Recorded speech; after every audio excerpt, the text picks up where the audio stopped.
What's up, guys? Today I have an amazing video for you where we're going to be talking about all of your most frequently asked questions on the COVID-19 vaccination. I brought an amazing guest, Dr.semaa Yasmin, who's not only a doctor, she's an epidemiologist, a journalist. She's the director of research and education at the Stanford Health Communication Initiative. Dr. Yasmin, thank you so much for being here. We're really excited to have you. I'm really excited. Thanks so much, Dr. Mike, for having me on today. Everyone is hearing about the vaccine. When do you think that we can actually start giving this vaccine to everybody outside of frontline healthcare workers and those who are over the age specified by the CDC? As of mid to late December, we've got 2 different COVID-19 vaccines with an emergency use authorization in the US, but more coming, I think, in the next few weeks. The point at which you can start to extend vaccination to many more people, the tens of millions that we need vaccinated, could be a few months away. There are some projections that it could be around April time. I think saying spring to summer is fair because bear in mind that at least for the 2 vaccines we have currently available, it's not just a one and done shot. You're having to go back 3 or 4 weeks later, depending on which one you got. And even then, it's only 1 to 2 weeks after your second shot that your body's actually developed that kind of immunity that's going to protect you from getting sick. Should there be a preference to which ones our country should be buying? Are you allowed to mix the vaccines? Some people may get a choice like, hey, we have this buffet of vaccines. I think for some, realistically, there won't be so much choice. But now I think when you are told you are eligible for a particular vaccine, I would roll up your sleeve and go for what's available. We don't have any data on mixing and matching. So that means if your first shot is the Pfizer-BioNTech shot, you should get that as your second shot 3 weeks later. If your first shot was the Moderna one, that should be your second shot 4 weeks later. We're still humans. Errors are going to be made. I just read a press article of a pharmacist, I believe, that was given multiple doses of the vaccine accidentally because they didn't know it came in a multi-dose vial. And things like that are part of real-world applications. These things are going to happen. Yeah, we shouldn't be set back by one piece of bad news. And I know the press a lot of times will do that and make it seem like something is horrible. I want people to know that some people don't feel very well. Some have to take a day off work the next day. If you know that, it's less scary going in should it happen to you. However, the flip side of that is that every single time someone on the planet has had an allergic reaction to one of these COVID-19 vaccines, it's become a big headline. And I know people that are like, oh, I'm just really scared. And I'm like, hold on. A few million people at this point have received these vaccines, and about 8, I think at my last count, less than a dozen have developed an allergic reaction. You are totally allowed to be scared of that. Allergic reactions are scary, but all of them were fine. They got treated. And this is the very reason that, after you get any vaccine, for the most part, you're not allowed to go home straight away, even though you want to get back to work or whatever. You're told, no, please sit in the waiting room for the next 15, 30 minutes in case you have a reaction. Because this vaccine was produced rather quickly, we haven't had long-term side effect research available on it, simply because the time hasn't been there. Is there anything in your mind that would suggest that there are serious long-term side effects? If you look at the history of vaccines and reactions to vaccines, the vast majority, if not nearly all of them, occur within the days after you get vaccinated, or at most about 4 to 5 weeks after vaccination. So we've got safety data beyond that amount of time, right? We've got at least 8 weeks of safety data. But the other thing to bear in mind is that we haven't just dropped the ball now that we have emergency use authorization of these vaccines. We are continuing to monitor people for years out. And also another thing is, remember, we're prioritizing, especially in the UK, older people to get vaccinated. And so we're going to be hearing stories, and I want to give everyone a heads up of this, of folks saying, well, my granddad was 85, he got the COVID-19 vaccine, and then he died the next month. The thing is, if you are in your 80s, you have a 1 in 10, 1 in 12, roughly, chance of dying in the next year. And so just because you're in that high priority group to get the vaccine, it might look like increased deaths occurring in that population. How does this vaccine work? And why is it different than the flu vaccine or other vaccinations that we've heard so much about? So all vaccines are trying to do the same thing. They're trying to give your immune system a heads up to be prepared should you ever be exposed to the actual virus. coronavirus with these two mRNA vaccines. So there's one made by Pfizer-BioNTech, one made by Moderna. They are new technology. They're doing something really amazing where they're giving your body a little piece of RNA, which is the genetic code that your body needs for your own cells to start making little tiny fragments of this new coronavirus. So your body's not making the whole virus. You can't get the infection from the vaccine, but your body gets the code to make just the spike protein. And then by making that protein, your immune system sees it, takes note. It's like, okay, going to get ready. Should we ever get exposed to this?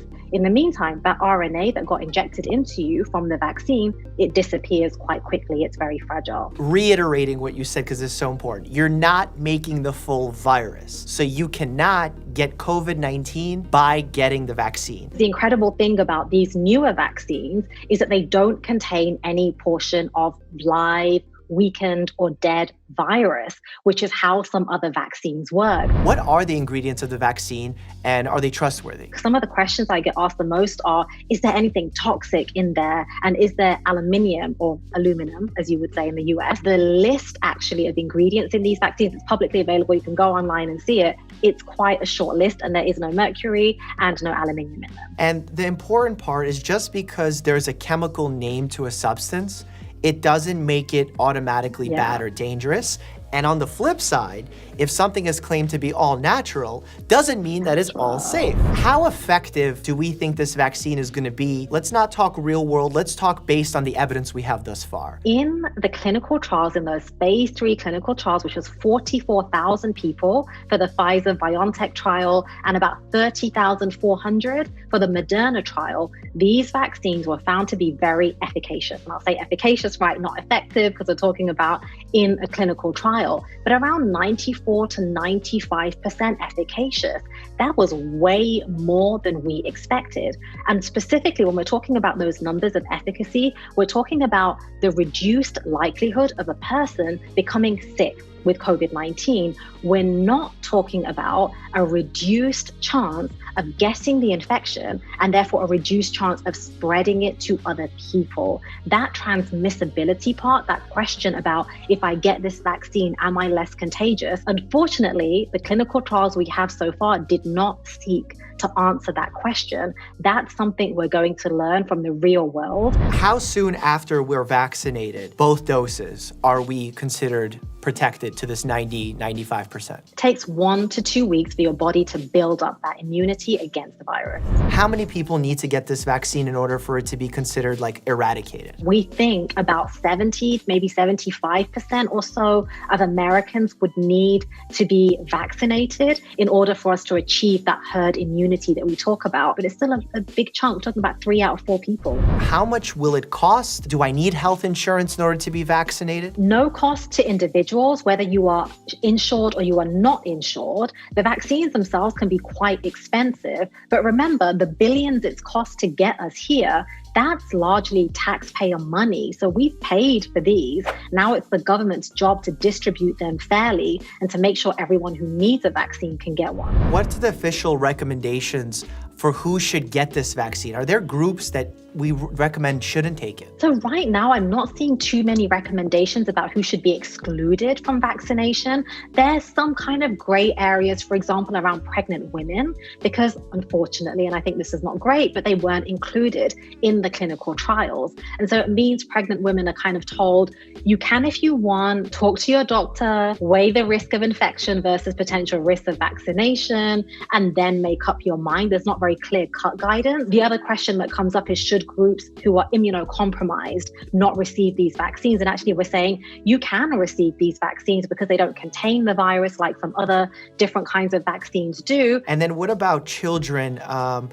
Generally, they have fared better with this virus. They are still vectors for it and potentially can be spreading it. When you don't have that clinical trial data from children, it makes it really hard to say what you should do for children at large. The good news is Moderna is now recruiting for a clinical trial for its vaccine among 12 to 17-year-olds. So I hope in the next few months that gives us that data about how should children be involved. This is so important to state here that the reason this vaccine is being recommended for groups 16 and older is not because we have evidence that it's harmful for those who are under 16. It's because simply we do not have full efficacy and we haven't tested it in groups under the age of 16. And I think now is a really good time to talk about the difference between those who are truly anti-vax activists or anti-vaccine activists and those who are vaccine hesitant because they've heard something, they've read something that's potentially misinformation or disinformation. I'm so glad you worded it that way as well, Mike, because I think I try actually not to use the term anti-vaccine very much. The vast majority of people who are kind of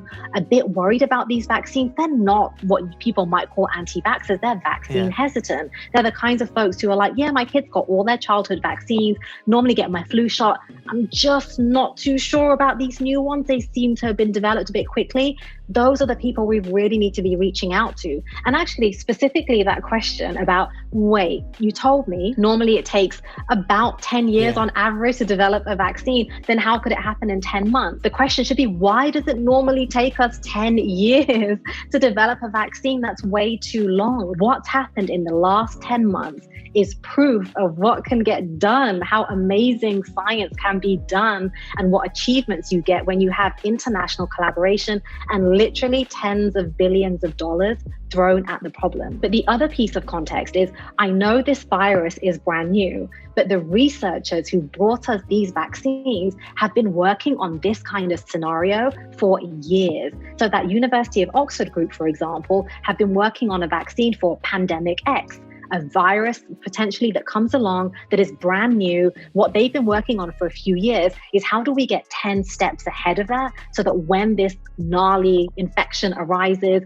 we have to do very little work to make a vaccine. This is an international effort where everyone is on the same page. We're cutting out a lot of bureaucratic red tape, to put it simply, right? Like in getting the funding. Why? Because our economy was threatened. Anytime you threaten the economy or money, the problem usually gets solved a lot quicker in a more efficacious way. I think this antibody conversation has been really confusing to the general public because A, we can test for the antibodies. We don't know what the cutoff is to know that you're immune. We don't know how long it lasts. We kind of have this arbitrary 3-month cutoff. The kind of immunity that you get from some vaccines can be stronger and longer lasting than what you get from natural infection. We also don't have amazing antibody tests. Some of them are not the most specific and the most sensitive. So there's been a lot of confusion around who's been exposed. I've actually had some debates with fellow physician friends of mine who I've basically taken a firmer stance in saying that I don't see a value for an individual to go get tested for antibodies.